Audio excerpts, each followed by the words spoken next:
Mais est-ce qu'on doit vraiment s'attarder sur le fait que le chef de l'État n'aurait fait pas un communiqué par rapport à XY? Alors dans ce cas, si on va dans votre logique, tout ce qui y aurait comme tragédie dans ces pays, le chef de l'État devra faire un communiqué pour compatir. En ce moment-là, ça sera un chef qui est aux commandes de la République, s'il vous plaît, il est aux commandes de la République, où ça devient un gestionnaire des communiqués des compassions de la République. On doit à un moment donné être sérieux. C'est vrai, moi aussi je l'aurais aimé, mais est-ce que c'est ça le vrai problème?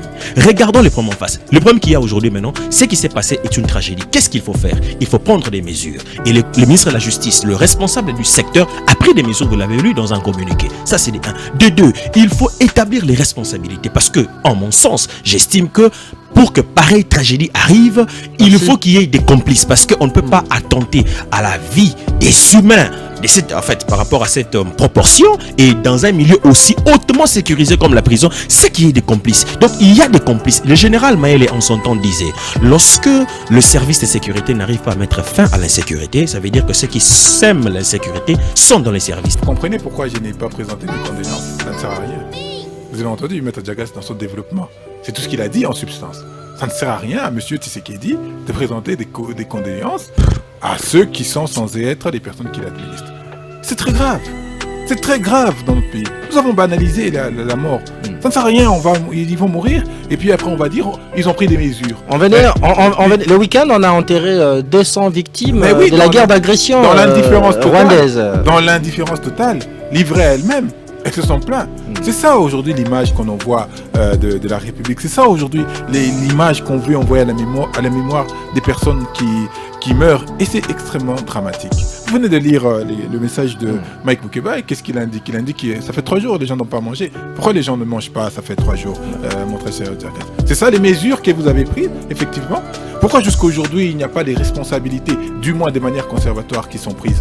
Pourquoi est-ce que le patron de la prison est toujours là, peinard, tranquille? Pourquoi est-ce que le vice-ministre de la Justice continue à rester vice-ministre de la Justice alors qu'il a menti délibérément à la population en disant qu'il y avait 2 morts? Il a parlé d'un bilan provisoire. Ils ne mangent pas parce que leur entrepôt, leur lieu de restauration a été complètement pillé. D'accord, on attend que l'on reconstruise l'entrepôt pour qu'ils mangent. J'espère que ça prendra pas 2 semaines, 3 semaines, sinon ils vont rester affamés tout ce temps. Il n'y a rien qui est pris, il n'y a rien qui est fait effectivement pour pouvoir déterminer ses responsabilités. Est-ce que le gouvernement se rend-il compte de cette tragédie? C'est 129 morts. C'est 50 femmes violées. Et je suis surpris, on minimise la chose. On dit que même le président ne peut pas être là pour le communiquer. Mais c'est grave. Tandis qu'ailleurs, juste un mort, le président peut faire même une conférence de presse. Dans d'autres pays. Mais ici chez nous, 129 morts, 50 femmes violées. Silence radio. Aucun communiqué de la présidence. Ça importe peu. Ah bon? Et donc, si 129 personnes meurent comme ça et que 50 femmes sont violées, ça importe peu. Mais c'est grave ça. On regarde de ces continuums de drames que connaît le pays. Mais Moses. Et donc le président de la République devra à chaque situation faire le message de condoléances. Mais c'est un concitoyen de moins. C'est ce que ici veut mettre. C'est un concitoyen de moins. Et si on en fait de mort des compatriotes une réalité ou une vie normale, c'est devenu anormal. Les Congolais ont suivi ce qu'Yves Badjogo et M. Guillaume ont dit, des contre-vérités. Dans 30 secondes, j'ai pas lu ça. Allez-y. M. Guillaume a dit que dans d'autres pays, même quand un mort décède, le président de la République compatit et il écrit. Je voudrais qu'il me cite les noms de ces présidents. Quand un seul mort décède, lui il écrit, il communique. J'ai besoin de ce nom-là. Lui il va me citer ça. Je reviens à M. Yves Badjogo qui dit que ce n'est pas le pouvoir de... Non, il a dit ça. J'ai écrit. Il a dit ça. Il a dit un chef de l'État. Chaque mort, il communique. Moi je citerai même. Moi je vous citerai même aux États-Unis lorsque le noir George Floyd a été étranglé. Exactement. Trump avait réagi. Merci. Maintenant je pose. Oui, avec Trump. Trump a réagi à tous les morts des citoyens américains. Oh, s'il vous plaît. Non, un individu décède au Texas, il réagit. À Chicago, il réagit. En fait, je voudrais qu'ici, qu'on soit sérieux. Parce qu'il dit que quand un seul individu décède, le chef de l'État. C'est quoi ça? C'est quoi ça? La vie d'un Congolais, la vie d'un Congolais importe peu au président de la République. Non, mais nous devons être sérieux. Donc, vous donnez quelle capacité, quel niveau à un individu qui doit commencer à communiquer à chaque individu qui décède. Donc, ici, dans ces pays, nous n'avons pas de services.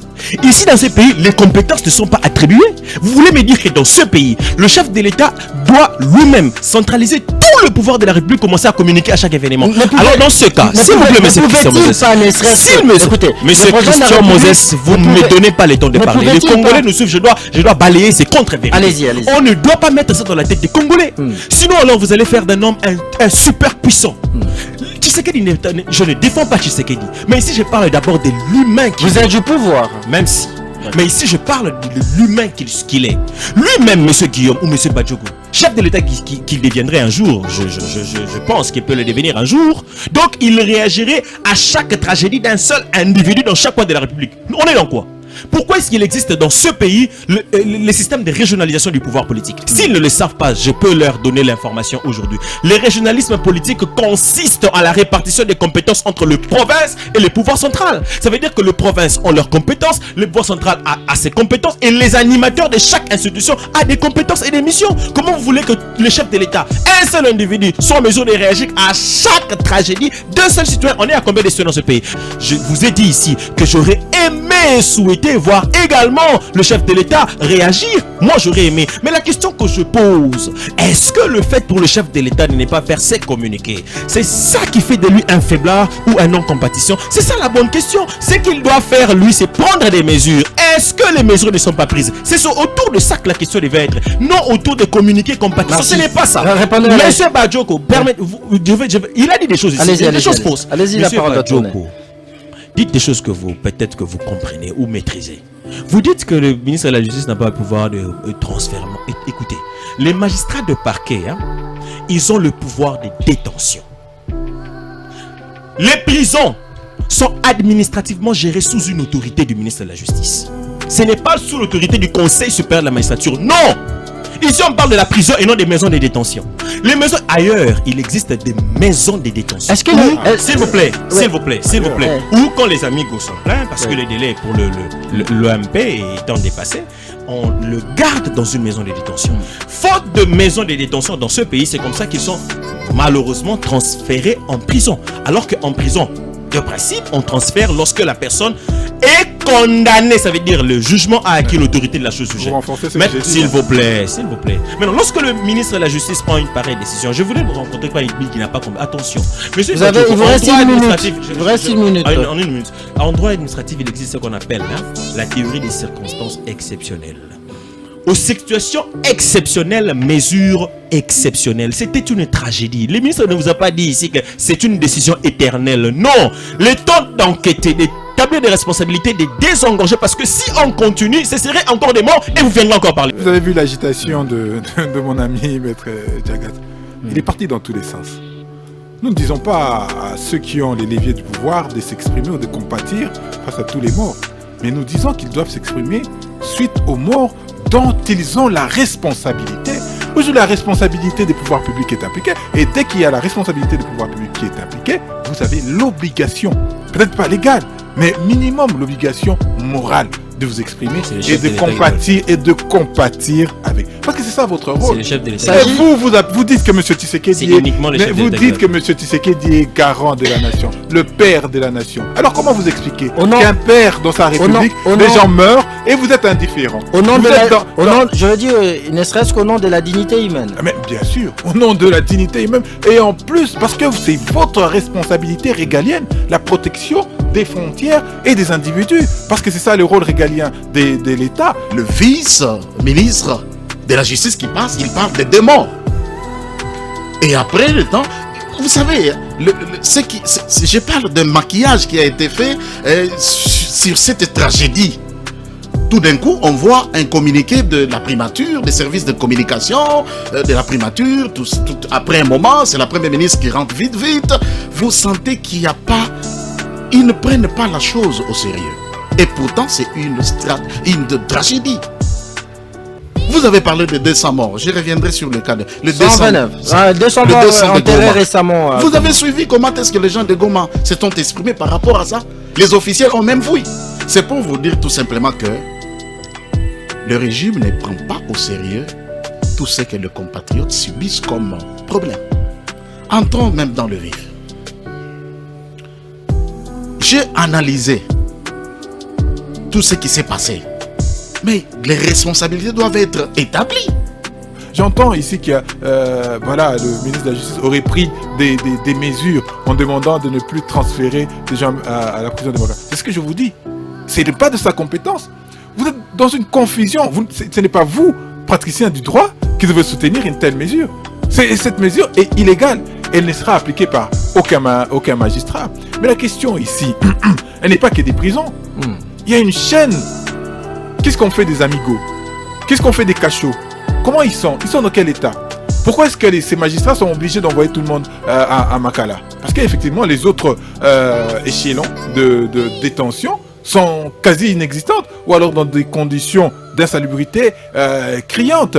Et ici, on parle parce qu'on est à Kinshasa. Mais la République, ce n'est pas que Kinshasa. J'aurais espéré, Maître Zagas, quand vous aurez pris la parole, que vous nous ayez expliqué, en nous disant, voilà notre projet en matière carcérale, en matière de justice, mais spécifiquement en matière carcérale.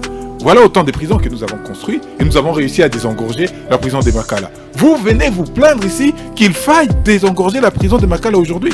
Ça fait un pléthore d'émissions où j'ai rappelé effectivement que la prison de Makala a été construite pour 1500 âmes et qu'on avait 15 000 aujourd'hui.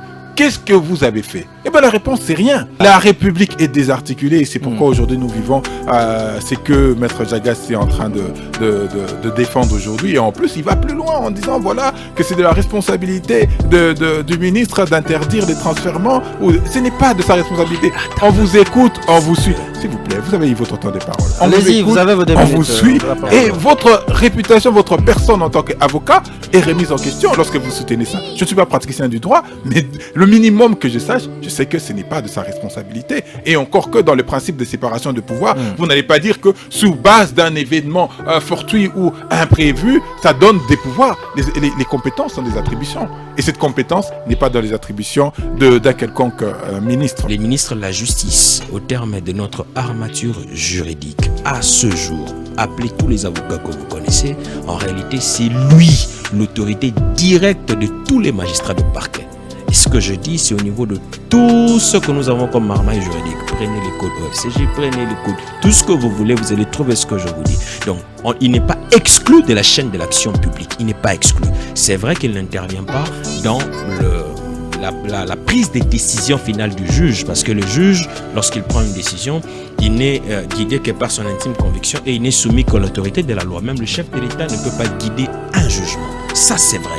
Mais en ce qui concerne l'ouverture d'une action publique, le ministre de la Justice garde le pouvoir d'injonction sur le magistrat de parquet, en commençant par le procureur général près la Cour de cassation. Donc, il ne peut pas exclure le ministre de la Justice dans ce chemin de la traque contre toute forme de délinquance financière et toute forme de répression d'infraction. On ne peut pas exclure le ministre de la Justice. Au niveau du ministère de la Justice, où les gens se permettent de s'exprimer et de vilipender, comme Maître Zagas a dit tout à l'heure, des corps entiers en disant que les responsables, voilà, c'est les magistrats, les responsables. Mais où est la part de responsabilité du ministère de la Justice? Où est la part de responsabilité de M. Tshisekedi dans la mise en place des politiques qui devraient permettre d'améliorer les conditions carcérales de nos frères? Elles ne sont pas dénuées de tout droit à la vie, les personnes qui sont incarcérées à la prison de Makala. Il n'y a aucune logique, il n'y a aucune politique, il n'y a aucune vision, il n'y a aucune ambition. Et ne vous étonnez pas, demain, après-demain, dans 10, 20, 15, 30, dans une année, il n'y aura aucune responsabilité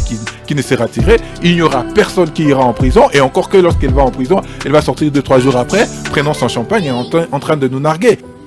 Comment se fait-il qu'il y ait évasion pendant que nous avons des services de sécurité qui, jour et nuit, pensent, réfléchissent comment faire pour qu'il n'y ait pas de phénomènes pareils? Au niveau politique, notre ami de l'ECD l'a dit, quelle est la politique qui a été mise sur pied par le régime afin de pouvoir ne pas tomber sur ces erreurs? C'est très important. S'il n'y a pas de politique cohérente par rapport à des tragédies, comme vous ne voulez pas que le président s'exprime à chaque fois, fasse un communiqué à chaque fois, mais qu'est-ce que vous mettez sur la table pour que de telles tragédies, que nous ne puissions pas vivre? en République démocratique du Congo. Vous comprenez? C'est vraiment, moi je trouve vraiment aberrant, insultant, qu'il y ait 129 morts, qu'il y ait 50 femmes violées et que on minimise. Nous avons deux thématiques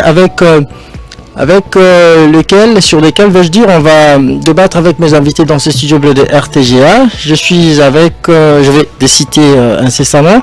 Nous allons d'abord en premier lieu faire le point sur la tragédie controversée de la prison de Makala.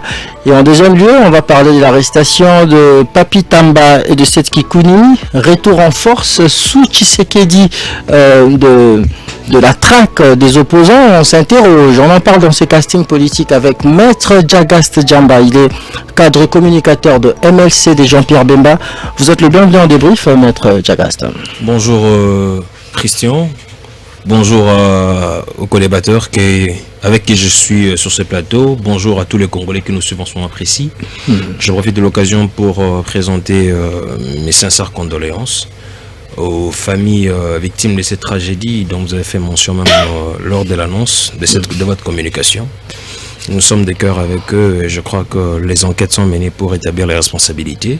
En même temps également, j'ai une pensée aussi également chaleureuse à mes frères, papa et maman de l'ONATRA, spécialement parce que depuis un moment donné, nous nous sommes engagés dans un combat, dans une lutte d'arrache-pied pour mener à bon port les activités de ces trafics. Nous ne sommes pas au niveau de la boîte, au niveau de la gestion, mais nous connaissons comment est-ce que la boîte fonctionne et nous l'avons même dit au chef de l'État qu'à notre niveau, à notre modeste personne, si on confiait la direction de cette grande boîte, dans les 3 années qui viennent, nous allons relancer la boîte parce que nous connaissons la boîte.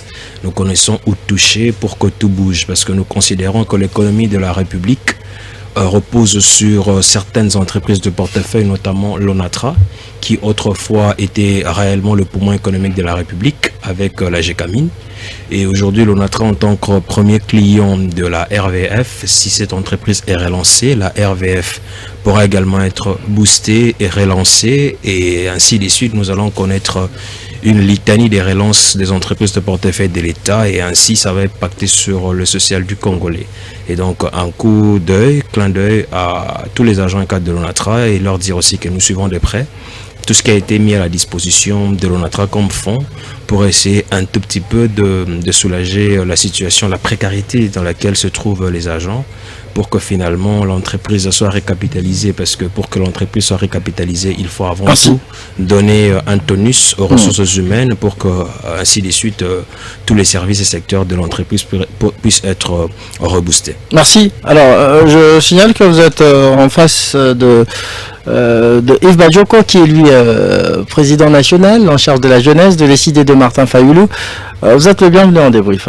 Merci pour l'invitation. On dit plutôt chez nous secrétaire national, excusez-moi. En charge de la jeunesse. Je voudrais remercier ici toute la population quinoise, des milliers et des millions de concitoyens qui, samedi dernier, sont arrivés à l'aéroport pour accueillir leur commandant, le commandant du peuple, le président élu, le seul et l'unique qu'on a jusqu'à ce jour, Martin Fayoulou, qui a apporté le seul message qu'il faille pour permettre à la République de se remettre sur le rail.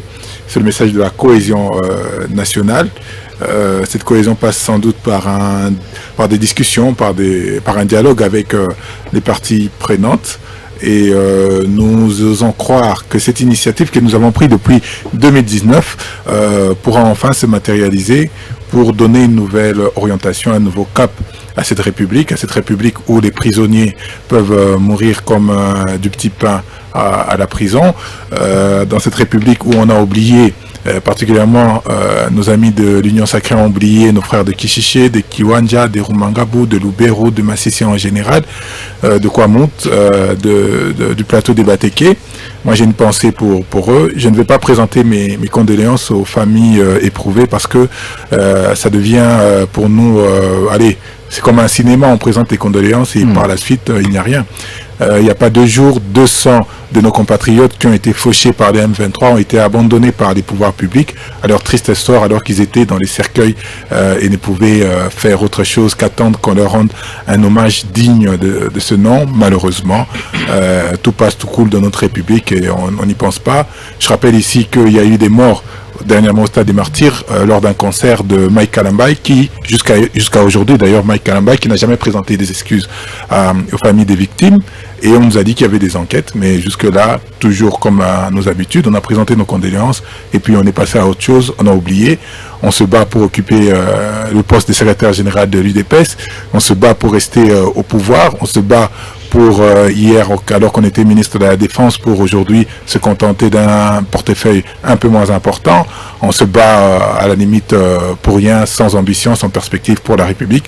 C'est pourquoi je réitère le message de Martin Fayulu et j'appelle à la cohésion nationale pour essayer de baliser l'avenir. Merci beaucoup. En dernier lieu, lui c'est Guillaume Amissi, analyste indépendant. Vous êtes le bienvenu en débrief. Merci beaucoup Moses de cette invitation. Merci à vous, à la RTGA toute entière. J'ai dit aussi bonjour à mes co-débatteurs. Eh bien, c'est parti pour plus d'une heure, je crois. Ah ouais, je vous sens je vous vois avec plein d'énergie qui vont pratiquement dans tous les sens. Bon, ce qui est vrai que on est en vie, on remercie Dieu pour ça, malgré les secousses de par-ci par-là, mais ça va. On y va directement, on va prendre notre première thématique. Vous savez, le réaction fourmille en foison au sujet de l'évasion ratée à la prison centrale de Makala, dont le bilan provisoire dressé par le gouvernement fait état de 129 morts, une cinquantaine de blessés et une cinquantaine de femmes violées, outre la France et la Belgique qui disent déplorer les bilans en vies humaines ainsi que les atteintes graves à l'intégrité physique et morale de femmes détenues. Les évêques de la Cinco se sont également exprimés en ces termes, je cite, « La Cinco s'indigne face à la banalisation de la vie humaine à la prison de Makala où les droits fondamentaux des détenus sont bafoués et où la violence et la mort semblent être devenues monnaie courante. Elle réclame la mise en place d'enquêtes indépendantes et impartiales pour faire la lumière sur les circonstances de décès et des actes de violence et pour identifier les responsables. La Cinco exhorte les autorités à prendre des mesures énergiques pour améliorer les conditions de détention, protéger les détenus et rétablir l'état des droits. Depuis sa cellule de prison, l'opposant Mike Mukebai s'est également exprimé, alerte que les détenus sont à leur 3e jour sans visite à la prison centrale de Makala, ce qui signifie que nous sommes coupés de l'aide alimentaire de nos familles, dit-il. Or, il poursuit, notre survie dépend de cette aide car la nourriture servie ici est de mauvaise qualité et insuffisante. C'est comme si les autorités voulaient nous affamer délibérément après nous avoir déjà soumis à des longues années d'emprisonnement pour des motifs politiques. Autre réaction, c'est celle du député national honoraire et opposant Claudel Loubaya qui estime qu'il y a lieu de considérer que la responsabilité morale du président de la République est engagée. Il dit encore que son absence du pays ne l'en dédouane nullement. Son silence contraste avec son serment constitutionnel de veiller au respect des droits de la personne humaine. On va peut-être finir cette liste de réactions, quand bien même elle n'est pas exhaustive. Il y a également le mouvement citoyen Filimbi qui s'est exprimé également en ces termes. Il dit « Nous réaffirmons que la vie des détenus doit être protégée en toutes circonstances. L'usage excessif de la force dans les lieux de détention est non seulement inacceptable, mais constitue une grave violation des droits humains et du droit international. » Alors, Maître Diagas Djamba, vous êtes juriste. Comment réagissez-vous par rapport à toutes ces réactions? Déjà que ce que je peux dire, nos frères qui ont parlé, dans toutes les corporations que vous avez citées, On fait d'abord avant tout usage d'une liberté constitutionnelle. C'est au niveau de l'article 22 de la Constitution. C'est une liberté des pensées et d'expression. Ils ont dit ce qu'ils pensaient de cette tragédie qui a touché pratiquement toute la République. Mais avant de continuer à répondre à votre question, permettez-moi de rencontrer c'est que M. Yves Badioko a dit. Il a dit des choses que je n'ai pas dites. Il a transformé mes propos. Je n'ai pas dit ici que tous les Congolais étaient des mafieux. Sinon, si je le disais, moi-même, je me traite également des mafieux. J'ai plutôt dit qu'il y avait une catégorie, un certain nombre de Congolais qui se retrouvaient dans des pratiques pareilles.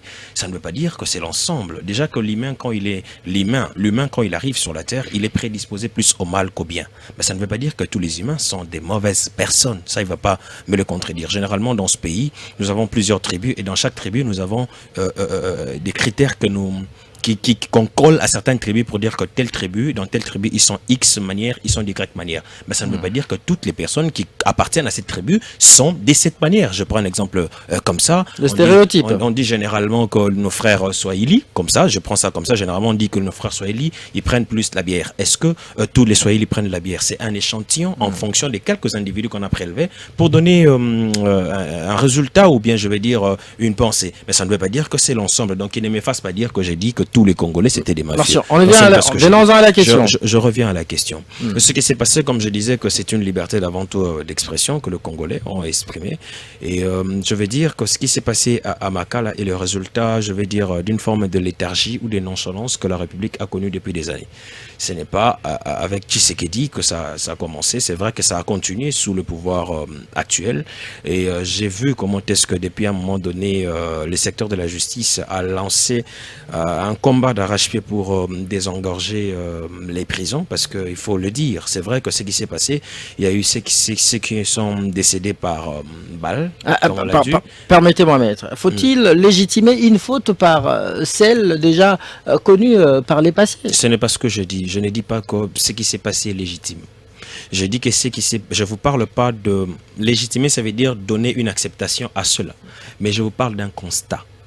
On peut constater un mal, on ne l'accepte pas. Le constat, il est tel que depuis 60, nous n'avons pas progressé en termes de construction d'infrastructures de la justice. Nous n'avons pas progressé. Ça, c'est une vérité. C'est comme ça que j'ai dit que ça n'a pas commencé avec Tshisekedi. Qui n'a construit aucune prison. Alors, à ce jour, vous avez vu comment est-ce que le ministre de la Justice, l'actuel, s'est lancé, comme je disais, dans un combat pour désengorger les prisons et construire de nouvelles prisons. Ce sont de mesures pareilles qu'on devrait encourager et non beaucoup plus rester figé sur les questions qui nous régressent. C'est vrai, on peut commencer à fustiger, on peut commencer à chercher des boucs émissaires, à pointer de doigts. C'est peut-être bien dans une opposition, parce que l'opposition dans ce pays est garantie, mais est-ce que c'est ça l'idéal? Je crois que lorsque les autorités en place prennent conscience ou bien prennent des mesures salutaires pour notre peuple, nous devons encourager ces décisions.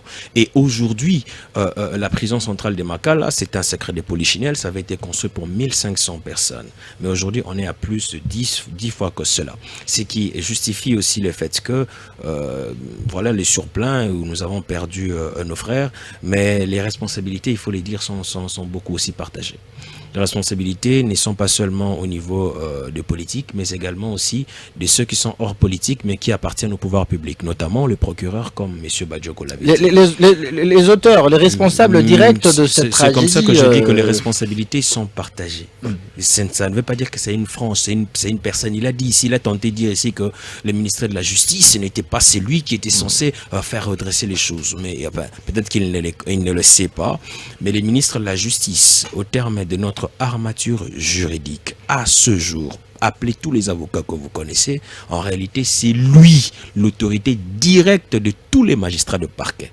Et ce que je dis, c'est au niveau de tout ce que nous avons comme marmaille juridique. Prenez les codes OFCG, prenez les codes, tout ce que vous voulez, vous allez trouver ce que je vous dis. Donc, il n'est pas exclu de la chaîne de l'action publique. Il n'est pas exclu. C'est vrai qu'il n'intervient pas dans la prise des décisions finales du juge, parce que le juge, lorsqu'il prend une décision, il n'est guidé que par son intime conviction et il n'est soumis qu'à l'autorité de la loi. Même le chef de l'État ne peut pas guider un jugement. Ça, c'est vrai. Mais en ce qui concerne l'ouverture d'une action publique, le ministre de la Justice garde le pouvoir d'injonction sur le magistrat de parquet, en commençant par le procureur général près la Cour des cassations. Donc, il ne peut pas exclure le ministre de la Justice dans ce chemin de la traque contre toute forme de délinquance financière et toute forme de répression d'infraction. On ne peut pas exclure le ministre de la Justice. Et donc, ce qui s'est passé au niveau de la prison, comme je disais, c'est malheureux, c'est déplorable, mais il faut établir la responsabilité. Et ça, je le dis sans état d'âme. Est-ce que Claudel Loubaye il faut établir... Claudel Loubaye a raison lorsqu'il dit que l'absence du chef de l'État au pays ne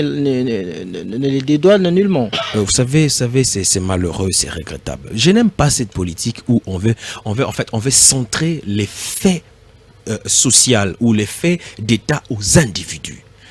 À un moment donné, on doit être sérieux. Nos amis de l'opposition ne sont parfois pas honnêtes.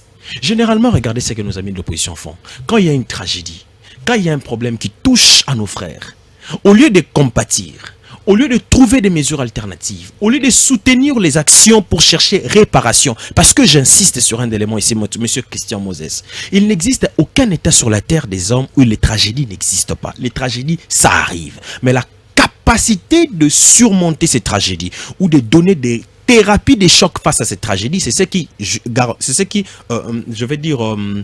qualifie en fait la qualité de votre gouvernement. Si le gouvernement constate qu'il y a tragédie et trouve des mesures palliatives aussi rapides que cela, il faut encourager ce gouvernement au mieux dans la mesure du possible. Si vous sentez que vous ne l'encouragez pas, vous fustigez, s'il vous plaît, vous fustigez, mais vous faites des contre-propositions. Parce que c'est cela même l'opposition, c'est ce qui consacre le statut de l'opposition au niveau de la loi qui organise l'opposition. Et si malheureusement nos frères de l'opposition, quand il y a tragédie, ça devient un fonds de commerce politique. Quand on tue de l'autre côté, et voilà, ça devient un fonds de commerce politique, on fait l'apologie des meurtres comme si c'était des bonnes nouvelles, comme si c'était des choses qui nous font plaisir. Non, ça c'est une culture qu'on doit bannir. C'est de la récupération, pensez-vous cela? Comme je dis, ce sont des choses qu'on doit bannir.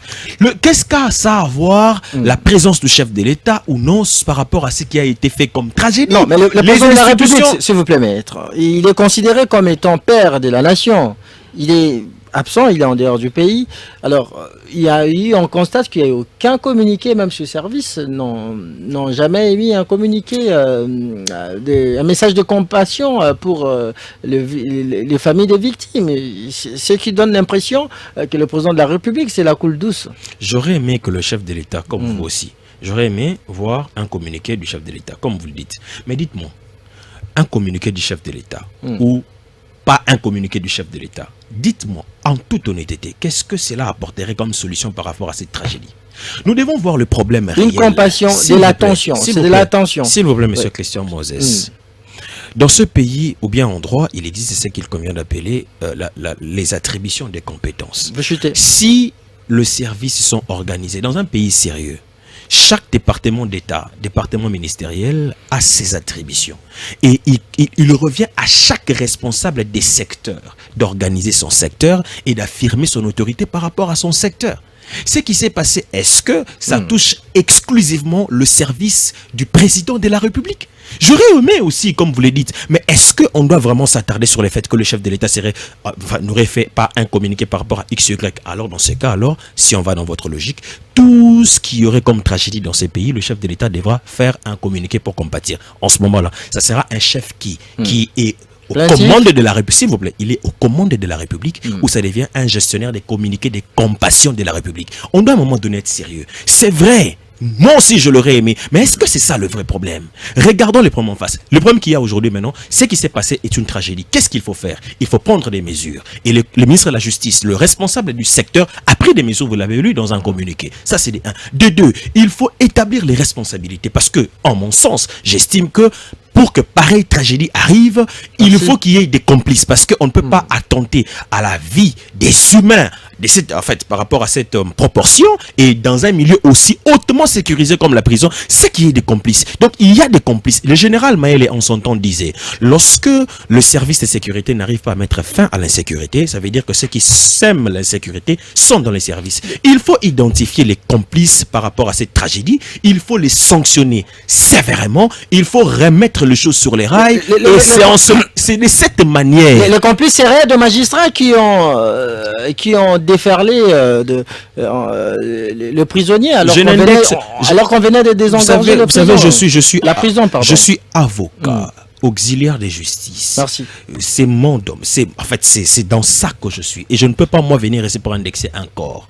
Quand je vous dis qu'il faut établir les responsabilités, là-dedans, il y a le service administratif. Parce que le service administratif a été incendié. Vous l'avez vu dans le communiqué. Il a été incendié. Il y a dedans des services administratifs. Il y a le service de sécurité. Il y a le service de magistrat de parquet. Et toutes les autres. En fait, là-dedans, il y a une forme de complicité qui a eu lieu. Maintenant, pour établir qu'il y a eu effectivement complicité, il faut mener les enquêtes. Il faut sortir tout ce qu'il y a comme preuve nécessaire pour établir des culpabilités, sanctionner les gens. Au lieu de commencer à vouloir faire un fonds de commerce politique qui en réalité ne donnera aucune solution dans ce pays et même ne fera pas avancer la justice de notre pays. Merci beaucoup, Maître Jagast Djamba. Je rappelle que vous êtes communicateur de MLC de Jean-Pierre Bemba.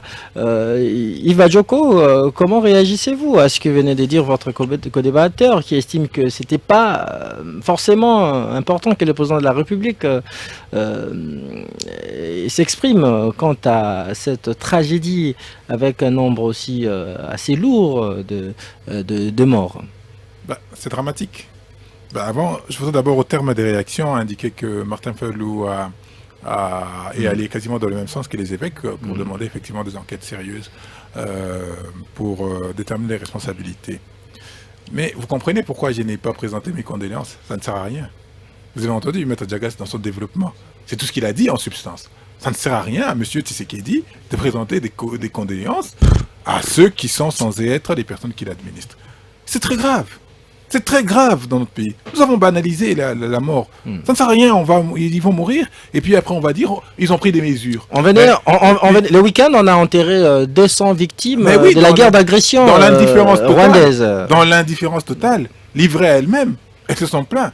C'est ça aujourd'hui l'image qu'on envoie de la République. C'est ça aujourd'hui l'image qu'on veut envoyer à la mémoire des personnes qui meurent. Et c'est extrêmement dramatique. Vous venez de lire le message de Mike Mukeba. Et qu'est-ce qu'il indique? Il indique que ça fait 3 jours, les gens n'ont pas mangé. Pourquoi les gens ne mangent pas? Ça fait 3 jours, mon très cher Djagas. C'est ça les mesures que vous avez prises, effectivement. Pourquoi jusqu'à aujourd'hui il n'y a pas des responsabilités, du moins de manière conservatoire, qui sont prises? Pourquoi est-ce que le patron de la prison est toujours là, peinard, tranquille? Pourquoi est-ce que le vice-ministre de la Justice continue à rester vice-ministre de la Justice alors qu'il a menti délibérément à la population en disant qu'il y avait 2 morts? Il a parlé d'un bilan provisoire. Ils ne mangent pas parce que leur entrepôt, leur lieu de restauration a été complètement pillé. D'accord, on attend que l'on reconstruise l'entrepôt pour qu'ils mangent. J'espère que ça prendra pas 2 semaines, 3 semaines, sinon ils vont rester affamés tout ce temps. Il n'y a rien qui est pris, il n'y a rien qui est fait effectivement pour pouvoir déterminer ses responsabilités. Je vous ai dit ici qu'il y a un peu plus d'1-2 mois que des gens sont morts au stade des martyrs. Quelle est la suite des personnes décédées? Rien. On vous dit que on va faire des enquêtes. Mais où sont les enquêtes? Je vous rappelle que mon compatriote Davin Kalala, ça fait 4 ans qu'il est mort. Nous avons déposé une plainte. Quels sont les résultats de ces enquêtes? Il n'y a jamais eu des résultats. C'est l'irresponsabilité publique. C'est l'irresponsabilité de l'État face aux situations aussi catastrophiques que nous sommes en train de vivre. J'entends ici que le ministre de la Justice aurait pris des mesures en demandant de ne plus transférer des gens à la prison de Makala. C'est ce que je vous dis. Ce n'est pas de sa compétence. Vous êtes dans une confusion. Ce n'est pas vous, praticien du droit, qui devez soutenir une telle mesure. Cette mesure est illégale. Elle ne sera appliquée par aucun magistrat. Mais la question ici, elle n'est pas que des prisons. Il y a une chaîne. Qu'est-ce qu'on fait des amigos? Qu'est-ce qu'on fait des cachots? Comment ils sont? Ils sont dans quel état? Pourquoi est-ce que ces magistrats sont obligés d'envoyer tout le monde à Makala? Parce qu'effectivement, les autres échelons de détention sont quasi inexistantes, ou alors dans des conditions d'insalubrité criantes. Et ici, on parle parce qu'on est à Kinshasa, mais la République, ce n'est pas que Kinshasa. J'aurais espéré, Maître Djagas, quand vous aurez pris la parole, quand vous eûtes pris la parole, que vous nous ayez expliqué, en nous disant, voilà notre projet en matière carcérale, en matière de justice, mais spécifiquement en matière carcérale. Voilà autant de prisons que nous avons construites et nous avons réussi à désengorger la prison de Makala. Vous venez vous plaindre ici qu'il faille désengorger la prison de Makala aujourd'hui.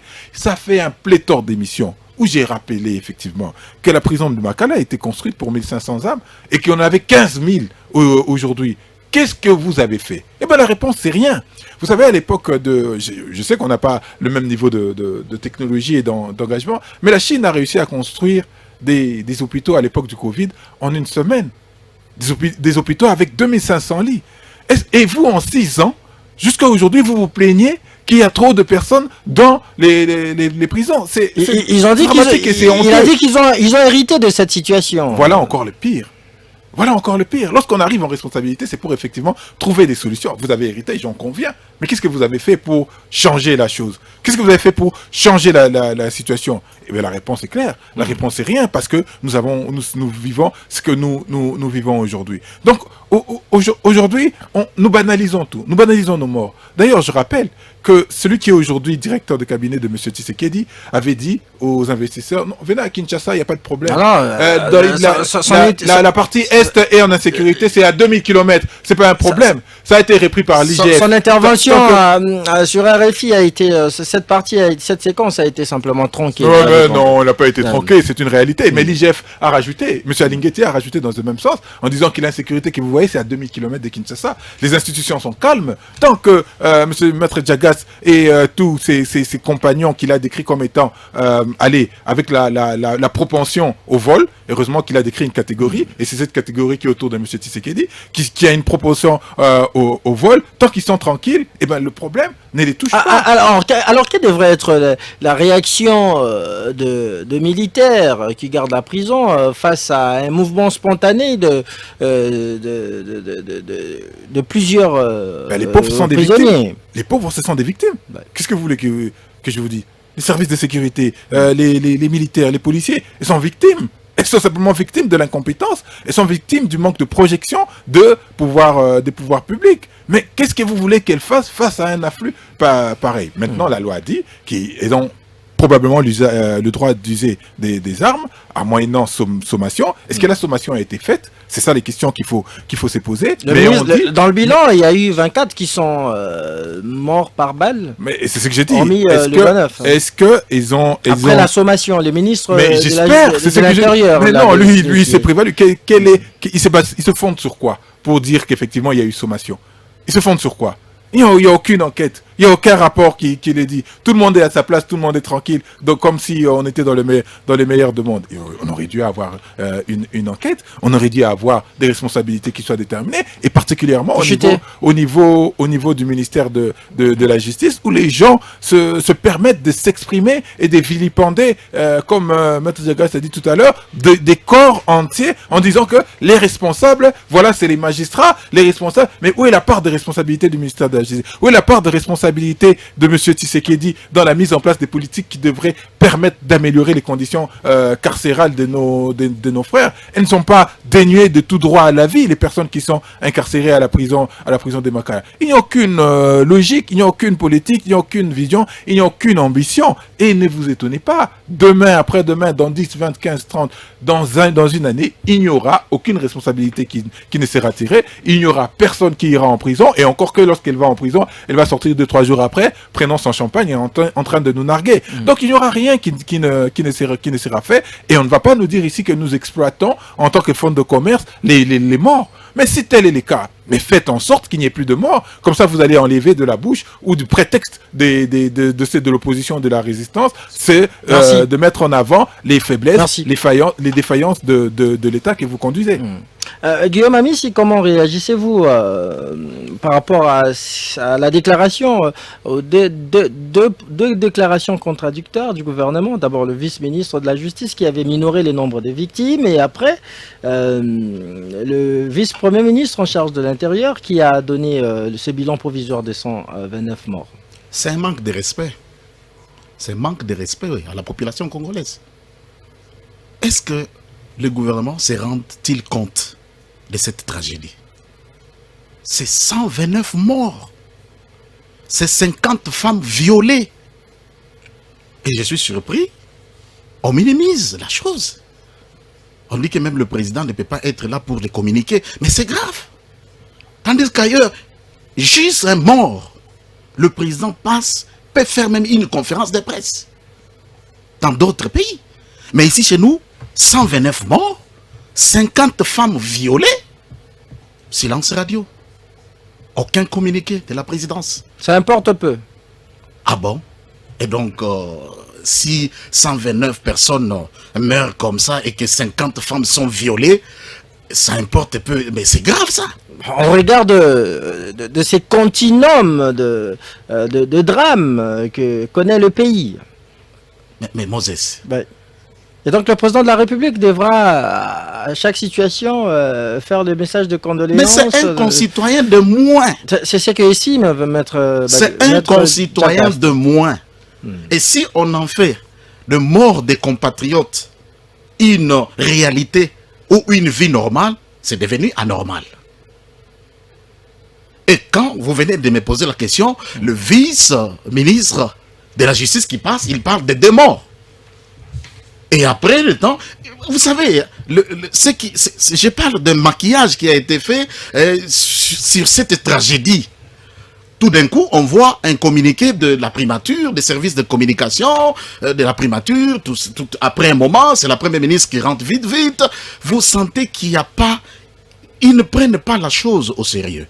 Et pourtant, c'est une tragédie.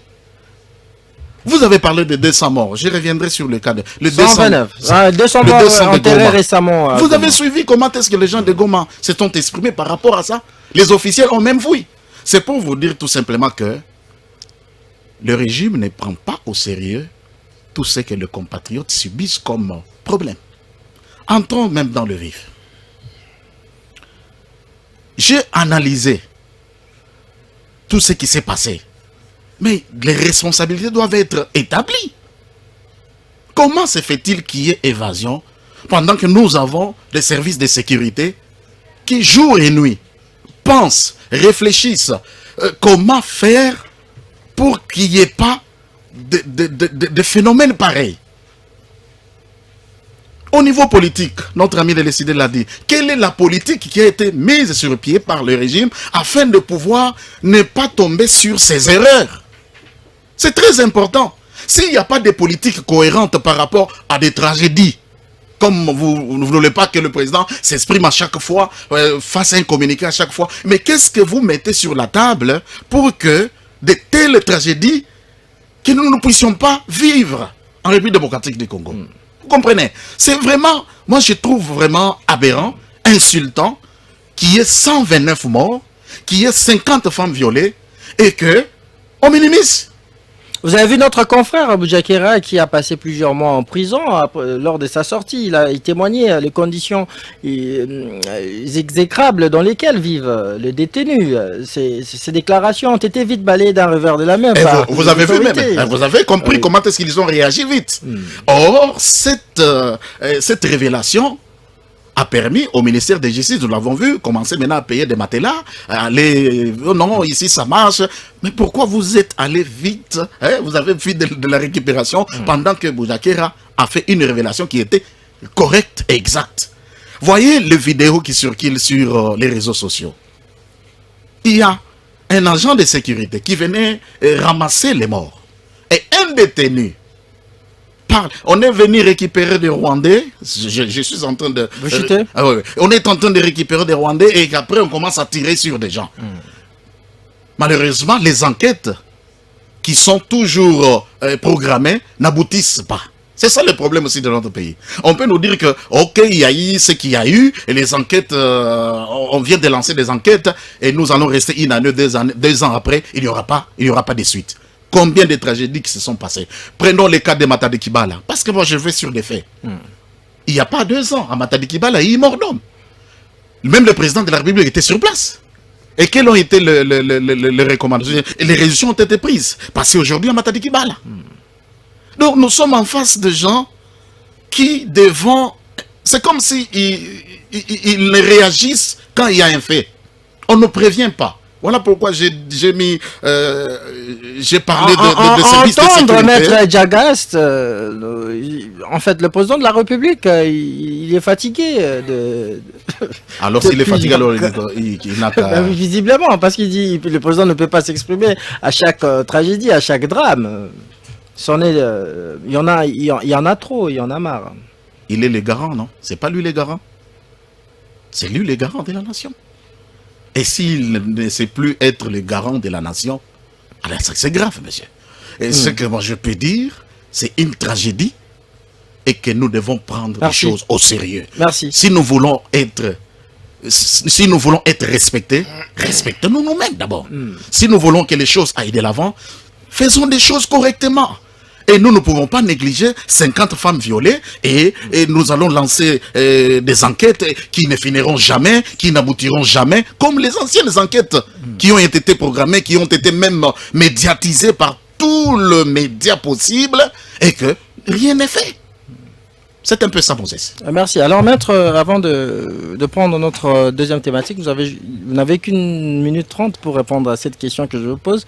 Et maintenant, c'est l'État congolais qui doit indemniser les familles de victimes, c'est ça? Bien sûr, bien sûr. C'est-à-dire que l'État congolais est face à ses responsabilités. Il faudrait, malheureusement, c'est malheureux, mais il faut organiser... Quand bien même que c'était de prisonniers, et encore, faut-il encore signaler qu'il y a eu des détenus qui n'ont jamais été jugés.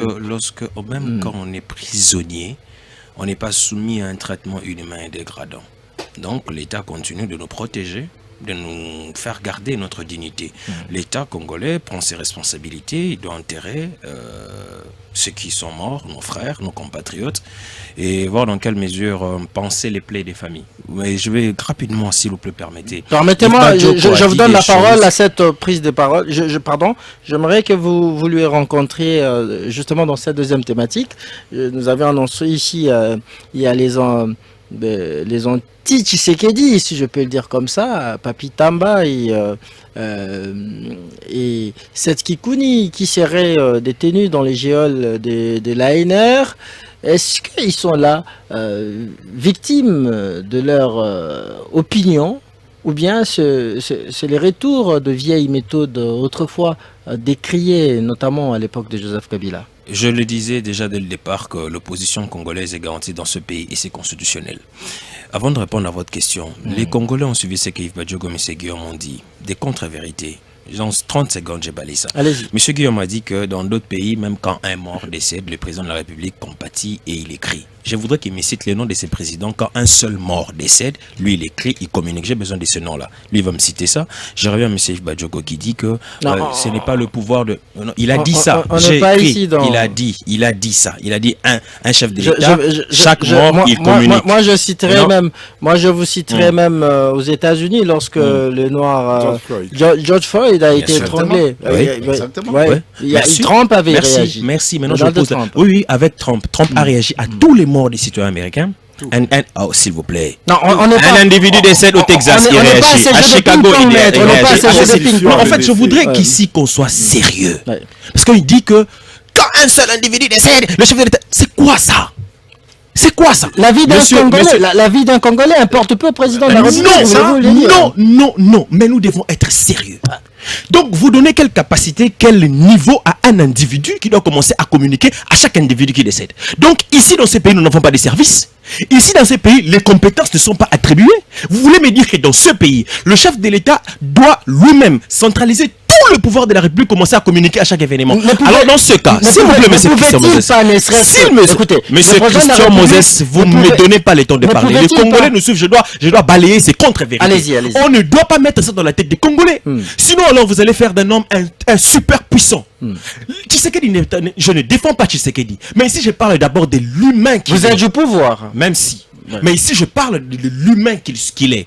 Lui-même, M. Guillaume ou M. Badjogo, chef de l'État qu'il deviendrait un jour, je pense qu'il peut le devenir un jour, donc il réagirait à chaque tragédie d'un seul individu dans chaque coin de la République. On est dans quoi?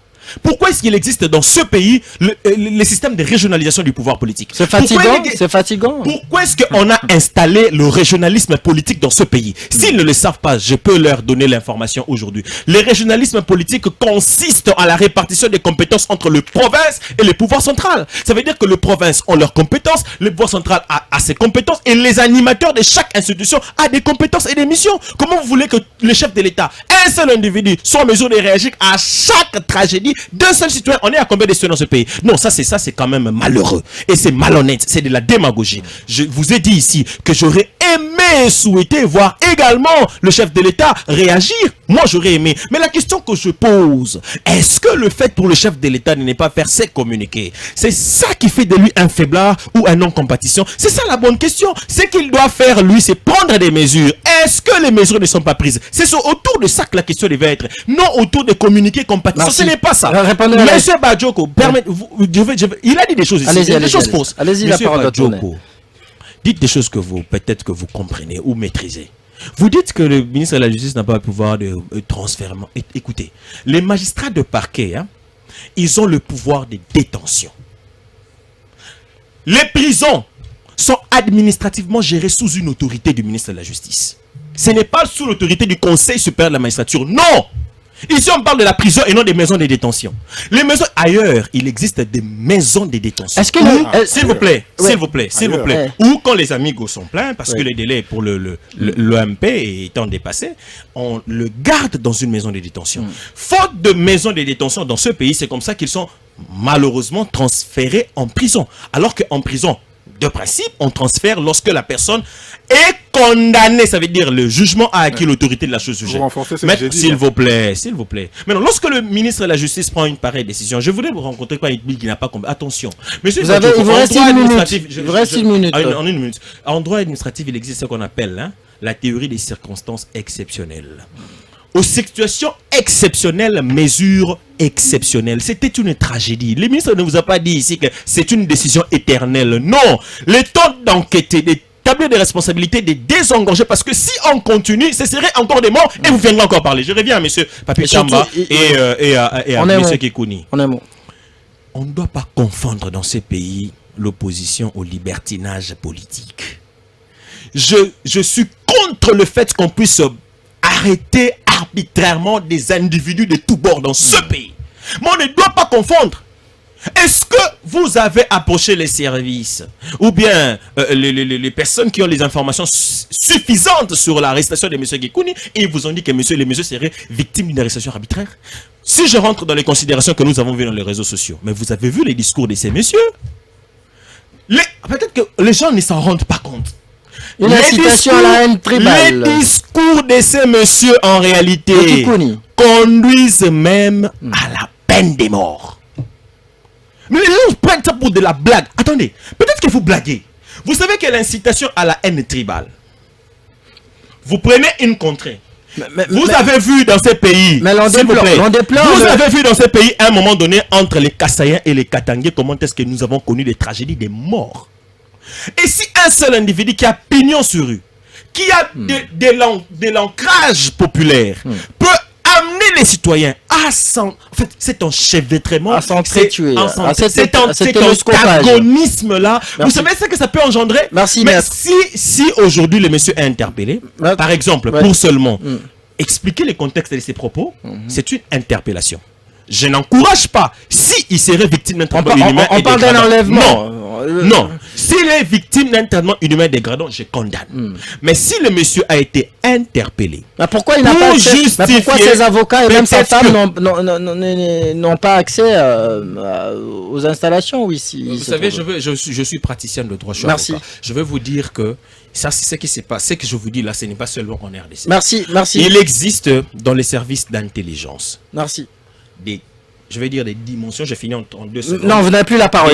Permettez-moi de vous interrompre, la parole a tourné, on va bientôt aller en pause. Sinon, comment réagissez-vous à cette arrestation de vos collègues de l'opposition, si vous le permettez que je le dise ainsi? Mais vous avez vu l'agitation de mon ami Maître Djagat. Il est parti dans tous les sens. Nous ne disons pas à ceux qui ont les leviers du pouvoir de s'exprimer ou de compatir face à tous les morts. Mais nous disons qu'ils doivent s'exprimer suite aux morts dont ils ont la responsabilité. Aujourd'hui, la responsabilité des pouvoirs publics est impliquée. Et dès qu'il y a la responsabilité des pouvoirs publics qui est impliquée, vous avez l'obligation, peut-être pas légale, mais minimum l'obligation morale de vous exprimer C'est les et chefs de de l'État qui compatir avec. Parce que c'est ça votre C'est rôle. les chefs de l'État. Et vous dites que M. Tshisekedi C'est uniquement les chefs de vous l'État dites qui que doivent M. Tshisekedi est garant de la nation, le père de la nation. Alors comment vous expliquez Au nom- qu'un père dans sa République, au des nom- gens meurent et vous êtes indifférent? Au nom Vous de êtes la, au nom, je veux dire, ne serait-ce qu'au nom de la dignité humaine. Mais bien sûr, au nom de la dignité humaine, et en plus, parce que c'est votre responsabilité régalienne, la protection des frontières et des individus, parce que c'est ça le rôle régalien de l'État. Et qu'entendre Maître Diaga, c'est pourquoi j'ai entendu toute cette agitation. Mais cette qui coule, par exemple, le faire, c'est extrêmement grave. N'a-t-il pas poussé les bouchons un C'est peu des trop loin prédisants, lorsqu'il moi. va tenir des propos rélant xénophobes, Ouais, Yves Badjoko? il dit ce que Je j'ai vais pas arriver dit. à la question. Donc, pour dire d'abord, voilà, effectivement, nous sommes dans un problème où la République est désarticulée. Je pense pas que La- vous tolérez cela. Vous République- toléreriez cela. La République est désarticulée et c'est pourquoi aujourd'hui nous vivons c'est que Maître Diaga est en train de défendre aujourd'hui. Et en plus, il va plus loin en disant voilà que c'est de la responsabilité du ministre d'interdire les transfèrements. Ce n'est pas de sa responsabilité. On vous écoute, on vous suit. S'il vous plaît, vous avez eu votre temps de parole. On Allez-y, écoute, vous avez vos 2 on minutes, vous suit. on va pas Et parler. votre réputation, votre personne en tant qu'avocat est remise en question lorsque vous soutenez ça. Je ne suis pas praticien du droit, mais le minimum que je sache, je sais que ce n'est pas de sa responsabilité. Et encore que dans le principe de séparation de pouvoir, vous n'allez pas dire que sous base d'un événement fortuit ou imprévu, ça donne des pouvoirs. Les compétences sont des attributions. Et cette compétence n'est pas dans les attributions d'un quelconque ministre. Je reviens sur la question, vous dites ici, voilà, qu'il y aurait eu des propos xénophobes ou alors tribaux des uns ou des autres. Je vous rappelle qu'il y a une tribaliste en chef dans ce pays, Madame Dussocho. Elle a dit ça dans les réseaux sociaux, partout où elle passait. Que pouvoir n'a biso baluba. Bino baswahili, bino bangala, allez vous faire foutre. Excusez-moi pour le terme. Vous avez entendu ça? Vous avez vu des proches de ce régime dire qu'eux, ils prennent leur bière. Si les gens vont mourir dans la partie est de leur pays, du pays, ça ne les concernait pas. Qu'est-ce qu'on a fait? Ces propos ont été même condamnés dans les camps du pouvoir. Non, ce n'est pas ça la question de condamner. Qu'est-ce qu'on a fait? Est-ce que ces personnes sont aujourd'hui traduites devant la justice? Est-ce que ces personnes ont été enlevées par des services d'intelligence? Eh bien, la réponse est non. Elles sont là et continuent de se pavaner, de vivre leur vie aussi bien qu'elles entendent.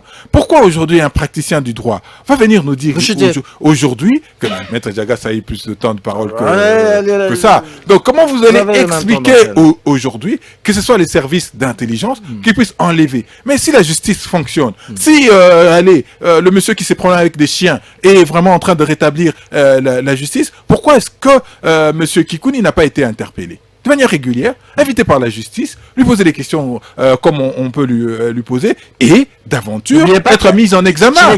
Qu'il existe également des cas de flagrance. Kabound il n'a pas été interpellé. Mais il n'y a pas de problème que la justice... Parce qu'il avait offensé les chefs de l'État. Mais encore que ces trucs d'offense, je ne veux pas revenir sur ça. Merci. Mais s'il y a eu une infraction, eh bien, que la justice se mette en marche, pas les services d'intelligence. Où est-ce qu'il est aujourd'hui, monsieur Kikouni? Qu'on l'aime, qu'on n'aime pas. Qu'il ait dit, qu'il ait proféré des propos haineux, tribaux ou qu'est-ce que j'en sais. Pourquoi est-ce qu'aujourd'hui il est détenu au secret? Pourquoi est-ce qu'il n'a pas droit à ses avocats? C'est ça la justice de Maître Diaga? C'est ce qu'il pratique lorsqu'il va dans les tribunaux? Eh bien la réponse est non. La justice est malade, M. Tshisekedi a raison. Mais sauf que M. Tshisekedi, M. Moutamba et quelques magistrats effectivement qui rendent encore plus malade cette justice, et c'est dramatique et c'est dommage. Merci Yves Badjoko. Rapidement, ami Guillaume, vous avez aussi vos 3 minutes. Comment commentez-vous ces feuilletons d'arrestation de cette Kikouni et puis d'un communicateur du camp de Kabila, Papi Tamba? Écoutez Moses, nous avons un pays qui a des lois et ces lois doivent être respectées par tout le monde. Si les deux opposants, ou je pourrais encore dire, ce n'est pas parce qu'on est opposant qu'on peut enfreindre les lois plutôt. On peut être opposant et on respecte les lois. On peut faire des déclarations tout en respectant cette liberté d'expression, en respectant aussi nos lois. Là où les bas blessent, c'est quoi? Notre ami de l'ICD vient de le dire.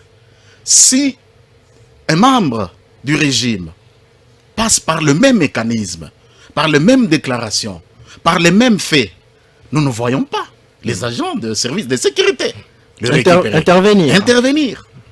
Mais s'il s'agit de l'autre côté, et là on intervient vite. Voilà là où les bas blessent. Pourquoi Voulez-vous dire, eux, ils agissent de la sorte parce que de l'autre côté, il n'y a pas eu la même mise. En fait, ils n'ont pas été étouffés par le vous service venez de sécurité. suivre pour voir où est Balouba. Qu'est-ce que le service de sécurité a fait? Qu'est-ce que le service de sécurité a pris comme initiative par rapport à ces bavures? Qu'est-ce que le service de sécurité a réagi par rapport à ça? Et ce n'est pas tout simplement à ces déclarations, à plusieurs. Est-ce que le fait qu'on soit communicateur, qu'on soit membre actif de ces régimes, on est amené à tout dire, à tout faire, en freinant même les lois sans être inquiété? Ou parce qu'on est de l'autre côté, on est opposant et qu'on parvient à déclarer des choses, immédiatement après, on est interpellé, on est pris en flagrance, comme vous l'avez dit, ou on ne sait pas, c'est par pourquoi ces deux poids, deux mesures? C'est là que le problème réside, mon frère. Est-ce que le 2 poids 2 mesures mènerait à la relaxation de ce dernier, justement parce que de l'autre côté, les gens n'ont pas été inquiétés? Mon C'est frère, ça? si on empiète la loi ou les lois de notre pays, nous avons un avocat qui est là. Merci. Il sait par où commencer et par où finir. Ce n'est pas le fait qu'il a empiété ou il est allé loin par rapport où il a enfreiné les lois de notre pays, qui est le service de sécurité, et doit venir. Et puis, ils sont venus avec un ordre de mission. Ils présentent l'ordre de mission. Et par après, ça devient des échauffourées, tout ça, on les prend mano militaire. Vous venez avec un ordre de mission. Que dit la loi? Vous venez avec un ordre de mission, voici bon, s'il ne veut pas, il y a des étapes qu'il faut suivre. Pourquoi les Il faut un mandat d'amener. Je ne sais pas, peut-être l'avocat peut nous éclaircir par rapport à ça. Merci, Amis. Nous acheminons déjà vers la fin de cette émission, mais on va souffler un tout petit peu. Et après cette pause publicitaire, on va rapidement lire quelques messages. Continuez à nous les faire parvenir au 097 30 50 850. RTGA, mieux qu'une chaîne, un monde. Bonsoir. On débrief, il y a l'absence de l'État dans notre pays, que le président et tous ses amis, voulait-il dire, puissent démissionner. Ses fils Nguya Masina Petro Congo.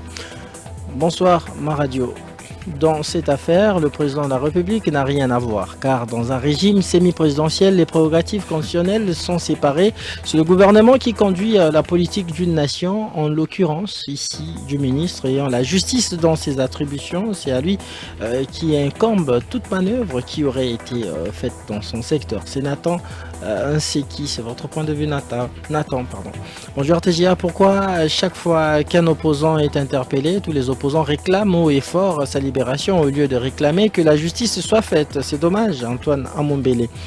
Bonsoir RTGA, Tshisekedi est dépassé par les événements, il ne sait pas quoi faire, raison pour laquelle tout ce qu'il fait ne réussit pas. Message de Léon. Bonjour mon émission, c'est la toute première fois au Congo de connaître un régime des incompétents comme celui-ci. C'est la honte pour l'UDPS, ils sont des champions des tourneurs, c'est des petits peuples à Kimbola. On va lire le dernier message parce qu'il y en a plein ici, on ne sait pas tout terminer. Bonjour RTGA, j'ai compati avec toutes les familles touchées par cette barbarie de l'État congolais. Un long message que je vis écourter des rois David depuis rond-point Ngaba. Je pourrais peut-être terminer avec celui-ci. Bonjour monsieur Christian. Elekina prison ezali ba magistrat pona cette kikuni à l'opposition ezati que osala n'importe quoi. Papa Matondo. Ngafula, bonjour Christian Moses, c'est tellement ahurissant de voir le communicateur du MLC, c'est disant praticien du droit, parler ainsi. Peut-il nous dire pourquoi le secrétaire général Kabouya n'avait-il pas été inquiété quand il avait dit que l'on s'attaque à Félix parce qu'il est du Kasaï? Vous lui répondez et en guise des conclusions directement, maître. Je dis, vous concluez directement en répondant à ces messages de l'auditeur. De notre frère. Oui. Si, vous savez, si un fait infractionnel est constaté, les procureurs peuvent se saisir automatiquement parce que l'autosaisine existe. Je lui réponds de cette manière. Et si lui estime qu'il a été aussi lésé, il peut toujours amener l'affaire. Je ne suis pas la justice, moi. La justice, à un moment donné, s'il vous plaît, la justice, c'est pas nous qui téléguons dans la justice.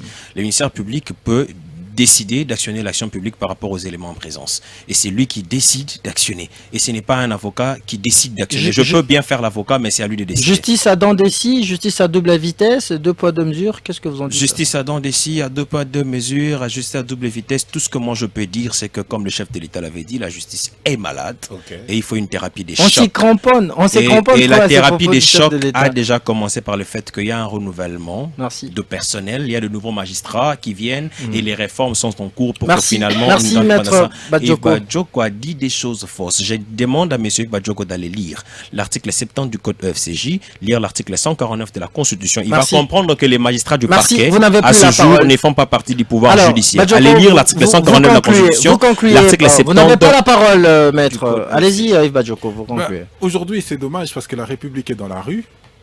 Si nous continuons ainsi, la République va disparaître. Il y a des amis de l'Union sacrée qui pensent que les États sont éternels. Non, la Yougoslavie a disparu.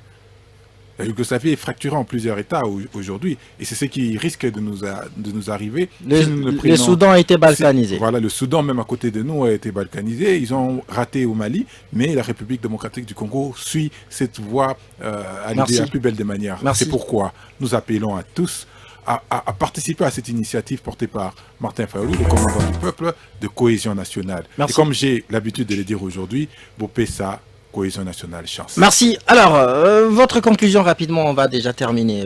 Il y a une tragédie qui s'est perpétrée dans notre pays et le président doit s'exprimer par rapport à ça. Il s'en va en tant que garant de la nation et il doit. Il travaille pour le Congolais. 129 morts, 50 femmes violées, c'est beaucoup. Il doit s'exprimer par rapport à ça. C'est très important. Parce qu'il est notre garant. Alors, ainsi se referme complètement en débrief de ce mercredi. Et il faudrait aussi que les responsabilités soient partagées. Soient établies. Merci. On débrief de ce 4 septembre 2024 sur les ondes des antennes de RTGA. Vous étiez nombreux à nous suivre ici à Kinshasa comme à l'extérieur, en dehors de nos frontières. Merci de votre fidélité à la radio du groupe L'Avenir. Ngos Masela, si vous avez aimé, était à la réalisation de cette émission à la régie FM, aux côtés de Fiestambou, à la régie télévision, aux côtés je vais dire, plutôt de David Imwanga, qui est à la télévision et à la régie, c'était plutôt Fiestambou. Et derrière les caméras, c'était la très distinguée Linda Kibushi, Christian Moses Masunga qui vous parle. Vous avez présenté cette émission que vous allez suivre tout à l'heure à 22h30 sur la radio FM, la RTGA. Restez avec nous, on se trouve déjà demain pour un nouveau numéro dans Débrief. À très vite. Jusqu'à 17h, on débriefe l'actualité. RTGA. Vous écoutez RTGA. Il est 17h. RTGA, mieux qu'une chaîne, un monde.